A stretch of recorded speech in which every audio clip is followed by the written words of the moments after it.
Bom dia, pessoal, tudo bem? Então vamos retomar nossos estudos, trilhas de aprendizagens, volume 2. Deixa eu ajustar aqui a luz para auxiliá-los. Pronto, assim fica melhor. Então nós estávamos fazendo a página 28, né? Nós estávamos na página 28. E paramos no exercício 3. Agora nós vamos para a página 28, ainda no exercício 4. Lembrando que a gente está fazendo um comparativo, né, entre as histórias do Nuno Descobre o Brasil, os 2 capítulos que nós lemos, e o conto Prova de Amizade, um conto africano, tá bom? Então vamos lá. Questão 4. Nas narrativas, as personagens estão sempre em ação, pois são elas que movimentam o enredo da história. Por isso, as falas das personagens são constantes. Essas falas podem ser introduzidas nos dois enredos de dois modos. Essas falas podem ser introduzidas nos enredos de dois modos. Discurso direto, quando a fala da personagem é transcrita literalmente, normalmente é apoiada pelo uso de recursos gráficos, travessão ou aspas. Discurso indireto, quando a fala da personagem é transcrita a partir da voz do outro, que a reconstrói por meio do seu discurso ou fala. Então, a gente tem, isso cai muito em ETEC, em Enem, vestibular, concurso, então vocês precisam prestar atenção, né, para esses dois recursos que aparecem nas narrativas.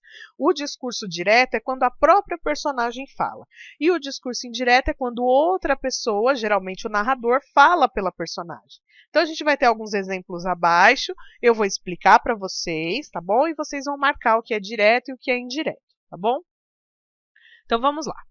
Classifique os trechos a seguir retirados dos contos de aventura em discurso direto ou indireto. Geralmente, o discurso indireto ele é a fala do narrador e o discurso direto é a fala da personagem, tá? A grosso modo é isso. Então vamos lá, na questão A. Assim que ouvimos isso, eu e o meu amigo resolvemos apressar as coisas. Tudo teria que acontecer durante a missa. Discurso direto ou indireto? Ele está diretamente falando com o amigo ou ele está nos contando? Se ele está nos contando, é um discurso indireto, tá? É como se ele estivesse narrando a história, mas ele não está falando com as personagens, né? Ele não está falando com o amigo. Então, nesse caso, o discurso é indireto, tá? Na letra B. Este vosso capacete de balde está encantador, capitão Rolha. Olha, agora ele está se referindo diretamente ao amigo, ao Rolha, né? Então, esse discurso, ó, ele está falando diretamente com a personagem, com a outra personagem da história. Então, esse discurso é direto, tá? Na letra C. Em um pequeno país da África, havia 2 homens que se chamavam Camo. Um morava no leste e o outro no oeste. Eles não se conheciam, mas já tinham ouvido falar um do outro e alimentavam o desejo de um dia se encontrar.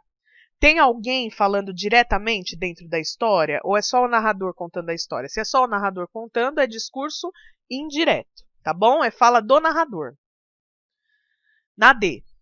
Vá, mas tome cuidado para, durante a noite, estar sempre dentro de uma casa, cabana ou qualquer espaço que não seja do lado de fora. Do contrário, uma coisa horrível poderá lhe acontecer.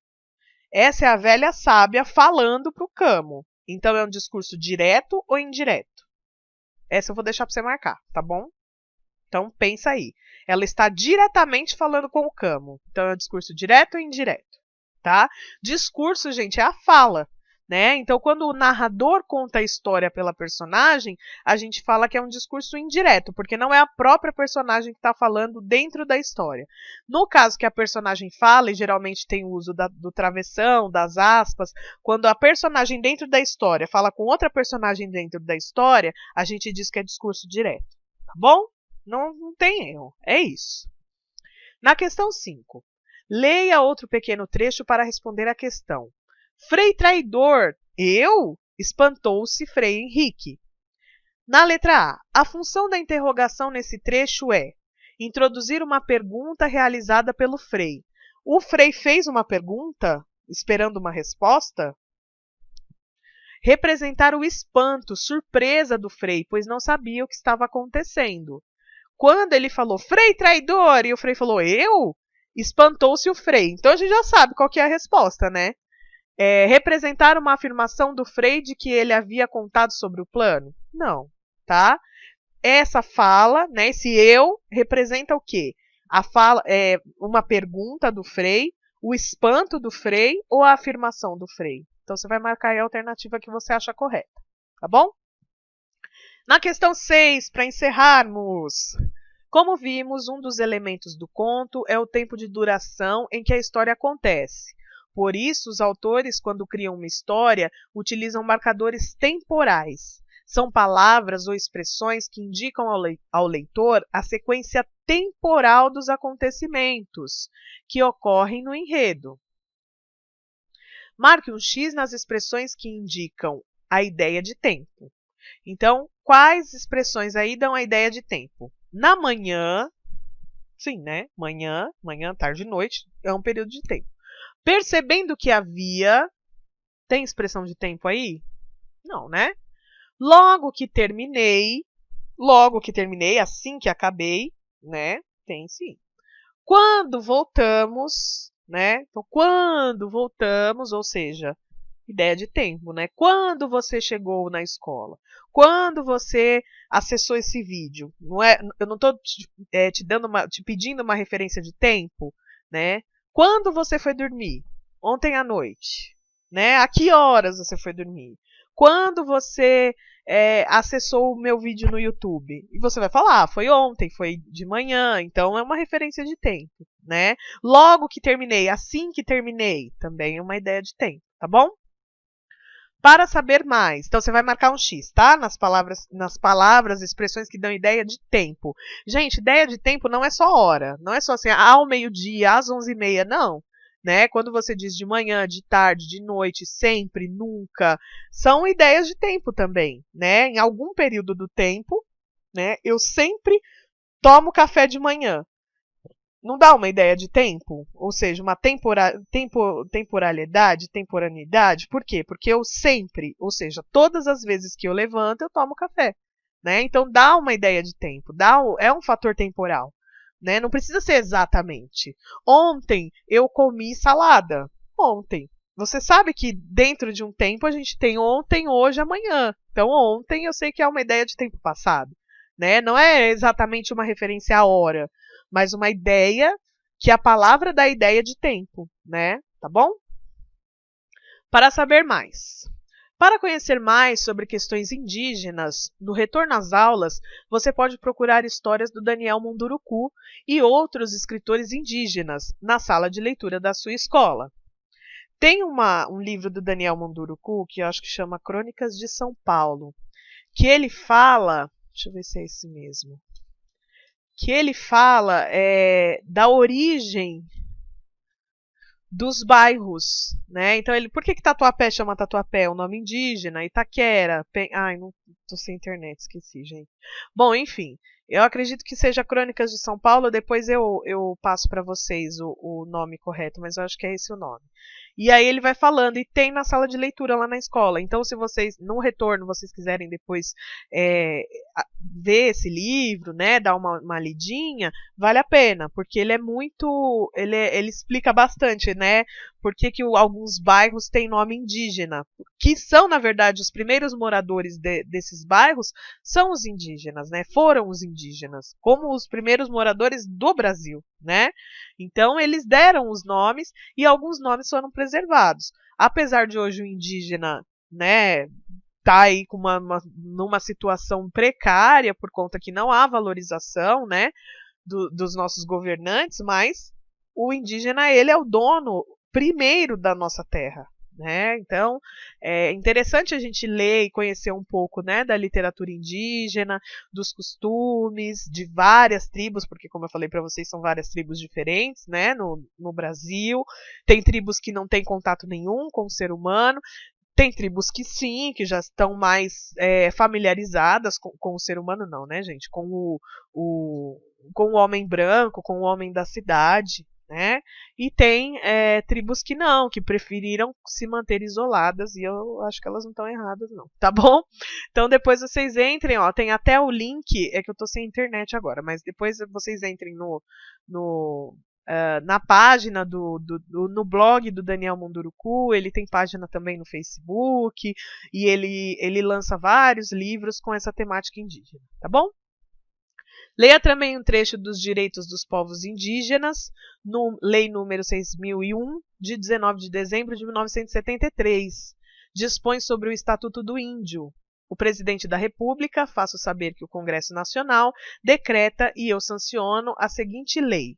Então, essa aqui é uma lei do direito do povo indígena, né? Título 1. Dos princípios e definições. Artigo 1.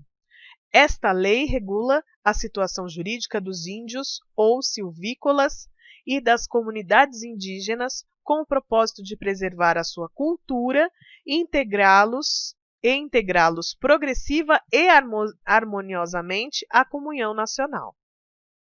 Parágrafo único. Aos índios e às comunidades indígenas se estende a proteção das leis do país nos mesmos termos em que se aplicam aos demais brasileiros, resguardados ao uso, costumes e tradições indígenas, bem como as condições peculiares reconhecidas nessa lei.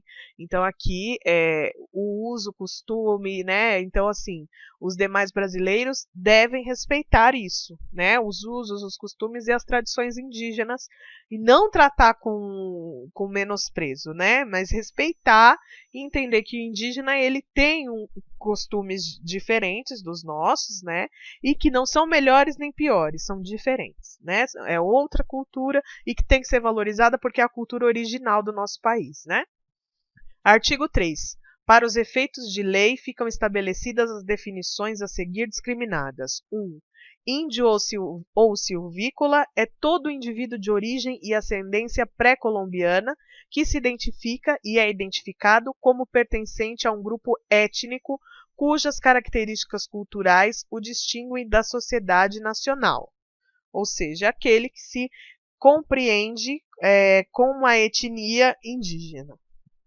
2. Comunidade indígena ou grupo tribal é um conjunto de famílias ou comunidades índias que, vivendo em estado de completo isolamento em relação aos outros setores da comunhão nacional, querem em contatos intermitentes ou permanentes, sem, contudo, estarem neles integrados. Ou seja, ele pode até estar em contato com uma cultura diferente, né, mas ele não vai ser modificada, né? Ele não vai ter outras culturas integradas à cultura dele, né? Então, compreender de que o indígena ele tem uma cultura diferente, né? Um modo de vida diferente e que, enquanto brasileiro, a lei também tem que o proteger, né? Tá bom? E aí tem aqui, ó, retirado do Museu do Índio no acesso 9 de junho. Tá, de 2020. Então é isso, gente. A gente entender que os indígenas não são selvagens, né? Selvagens são aqueles que maltratam e que tiram as terras dos indígenas. Esses são selvagens de verdade. Tá bom? E aí a gente vai se falando. Eu ia entrar nos links, mas eu estou sem internet, né? Então não vai rolar. Depois, na próxima aula, eu entro e mostro para vocês os links, principalmente do Daniel Munduruku. É muito legal o livro que eu li dele, né? Que é o Crônicas de São Paulo.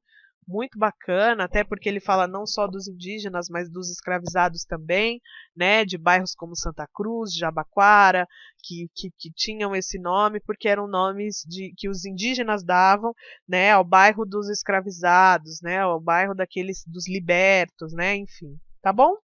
Então é isso, a gente fica por aqui de atividades. Não se esqueçam da importância de realizar as atividades, de perguntar quando houver dúvidas. Eu continuo online durante a semana, como vocês sabem, orientando também para o TCA, porque eu sei que muitos alunos estão com dificuldades, então também estou orientando os TCAs, né? E qualquer dúvida com relação ao TCA, com relação ao Trilhas, me escrevam. Na medida do possível, eu tento ajudá-los e tento responder as questões, tá certo? Boa semana para vocês, a gente vai se falando, beijo, até breve, usem máscara, cuidem-se, fiquem em casa e a gente vai se vendo aí durante a semana, tá bom? Tchau, tchau.